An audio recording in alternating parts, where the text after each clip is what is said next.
وہ ایک صاحب تھے, ان کی بیگم جب بھی شاپنگ پہ جاتی نا تو یہ گھر سے نکل لیتے کہیں ڈیٹ ویٹ کے لیے نا, تو بیگم گھر فون کر کے پوچھتی. بیگم نے کہا ہوا تھا کہ میری غیر موجودگی میں گھر سے باہر نہیں نکلنا, اس کو پتا تھا ان کی حرکتیں ٹھیک نہیں ہیں. تو وہ کہتے میں گھر پہ ہی ہوں. اچھا گرائنڈر مشین چلاؤ, جس سے اندازہ ہو جائے گا کہ گھر پہ مشین چلاتے, وہ بھائی کنفرم ہو جاتا. جب بھی وہ گھر سے باہر جاتی پوچھتی, یہ گرائنڈر مشین چلا دیتے, بھائی اس کی علامت ہے گھر پر ہے. ایک دن اس خاتون اچانک گھر پہنچ گئی, دیکھا ابا نہیں ہے, چھوٹا بچہ ہے.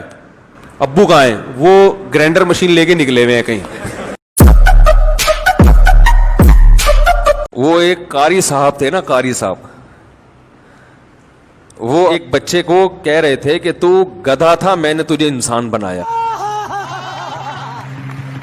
وہ کوئی شرارتی ہوگا تو اب ایک دیہاتی کھڑا ہوا, وہ سن رہا, گاؤں کا بیچارہ سیدھا سادہ, اس نے کہا بھائی یہ گدھے کو بھی انسان بنا دیتے ہیں یار.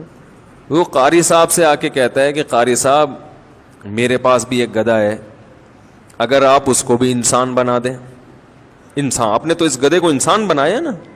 دیہاتی اپنا گدھا لے کر آ گیا, کہنے لگا اس کو بھی کیا بنا دیں, انسان بنا دیں. اب قاری صاحب کو اندازہ ہو گیا کہ یہ کھیلنے کا بہترین موقع مل گیا مجھے, اس سے کھیلتے ہیں تھوڑا سا.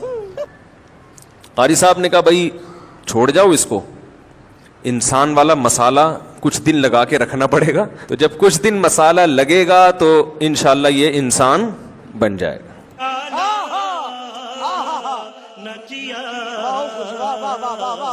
کچھ دن کے بعد آپ آئے, بھائی وہ کیا ہوا؟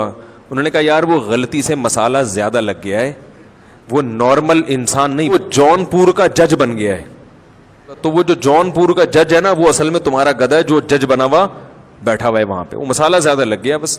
تو یہ صاحب وہاں پہنچے دیہاتی, پہلے تو جج کو اشارہ کیا تو جج کو غصہ آیا, تو پھر گھاس لے کے اس کو دکھا رہے.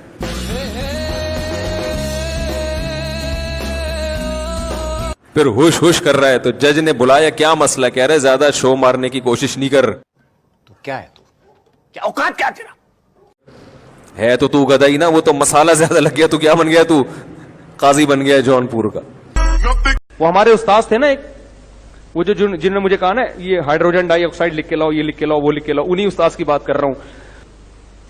تو ان میں ایک خوبی یہ تھی کہ وہ تعریفیں اپنی بہت کرتے تھے. اچھے استاذ سے, ٹیچر بھی اچھے تھے, لیکن ان میں ایک بات تھی کہ تعریفیں بہت کرتے تھے.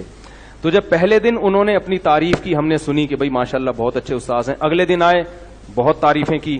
جب ایک ہفتہ ہو گیا, ہم نے کہا یہ تو کچھ زیادہ ہی ہو گیا, یہ تو ڈاکٹر عبد القدیر خان کو بھی انہوں نے پیچھے چھوڑ دیا ہے.